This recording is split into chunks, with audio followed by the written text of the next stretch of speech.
Hi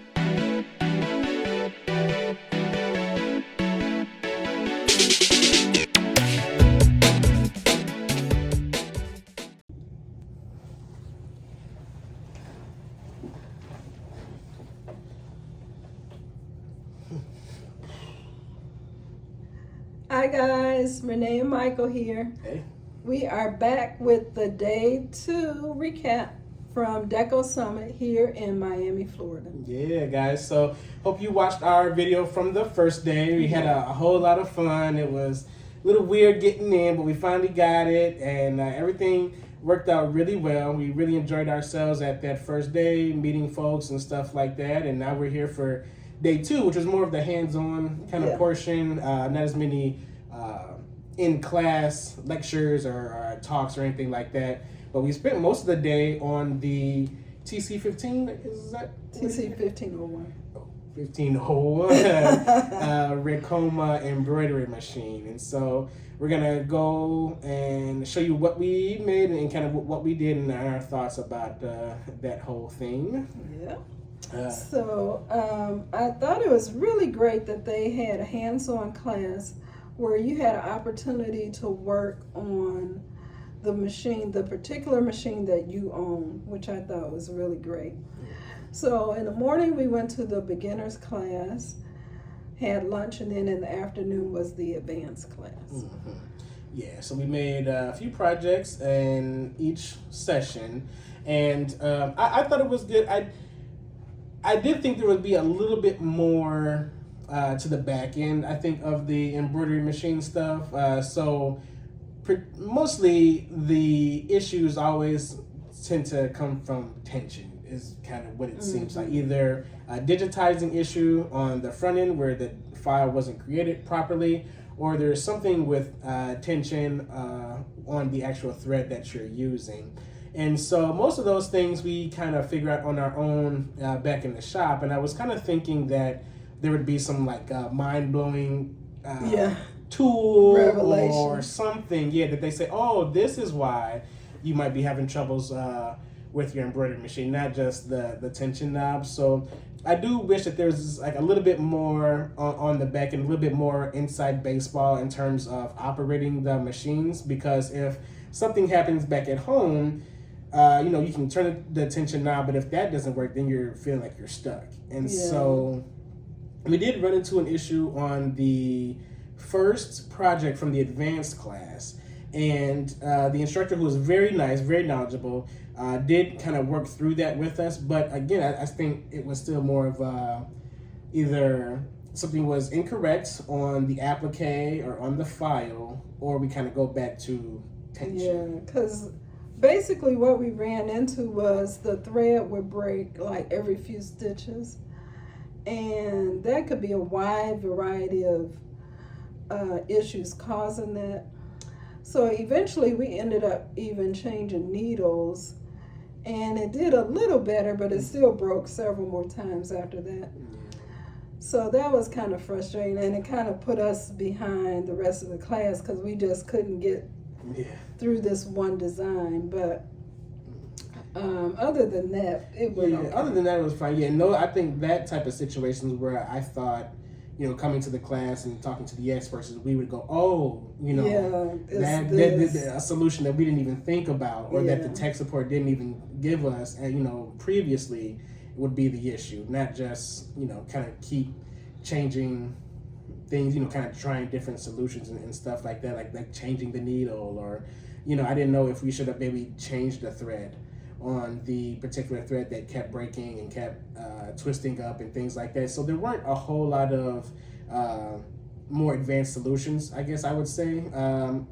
Certainly a lot less than I thought there were, but maybe it's possible that just dealing with tension and bobbin issues is the majority of the majority of embroidery success. So hopefully so. We're going to show you some of the things that we made in the class and try them back at home, and hopefully we can run these items pretty flawlessly on the Ricoma.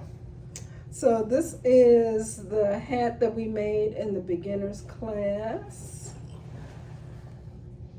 Super nice. Really love that. As well as we did a left chest design in the first class. So you all can see that. You might notice, actually picked up on the camera, there's hoop burn on here. Yeah. And we use Mighty Hoops in our shop. So we don't have these issues with the hoop burn, but they had the manual hoops, which was... I think the material gets kind of caught in between, and you smush it down, and I think that's what is causing this little ring around here. And then they say to wash it out, but again, if you're giving this directly to your client, or you weren't anticipating them washing it, that's kind of a bummer a little bit. Yeah, you don't want to give it to them like that. So we always use Mighty Hoops. Yeah, Mighty Hoops for the win. And this is the piece de resistance.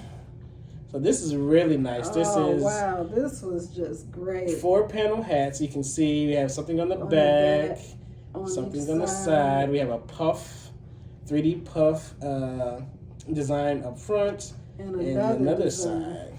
So this is something I've never done before, but I was really interested in seeing. I've been seeing this trend a lot this summer where people are doing the side print or doing this on trucker hats. And so I just thought that was super, super cool, and was another way that we can, one, upsell, and two, provide another service to our clients. So if you call us or write to us and want just a hat, maybe now we can offer you something on the side, a company slogan or logo or anything like that. And of course, that will be an additional charge. And now that turns, this hat into something premium. And now it's a little bit more for pretty much the same hat. And so... Yeah, so and it actually was a lot easier to do than I thought. I don't know why I had the impression that embroidering on the back of a cap would be super difficult, and it really wasn't. Yeah.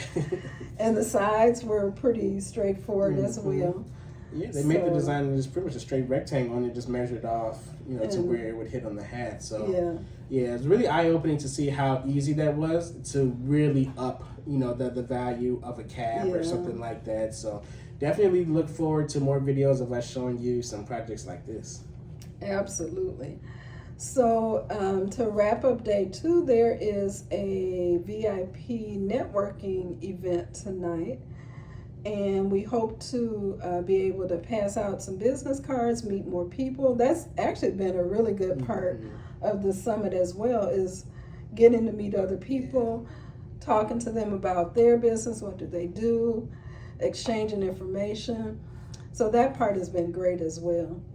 Yeah, definitely. We met folks from the Midwest and folks from down south, and so hopefully we'll get a few more contacts today, and we'll leave this summit with more friends or colleagues, however you want to put it in the industry, more resources for people to reach out to do business with, and just to kind of exchange ideas and information. So that always feels good, to be able to kind of give out a pour into other people, and it's not going to affect you or anything like that. So there's no reason to kind of hoard that information. So that felt really good to be able to give stuff out, and hopefully we can continue doing that on YouTube as well. We want to kind of shape this thing as a hub or a resource hub for people in the apparel decoration industry. So if you're just starting out and you want some little tips and tricks from folks who've probably failed or done it wrong already, then stay tuned, give us a subscribe, and just keep on watching out. Stay tuned for what we have next. We should have some really cool videos coming out in the next month. Absolutely, guys. So that wraps it up for day 2. We will have another recap for day 3, which is tomorrow, and we hope to see you soon. All right. Thank you. Bye.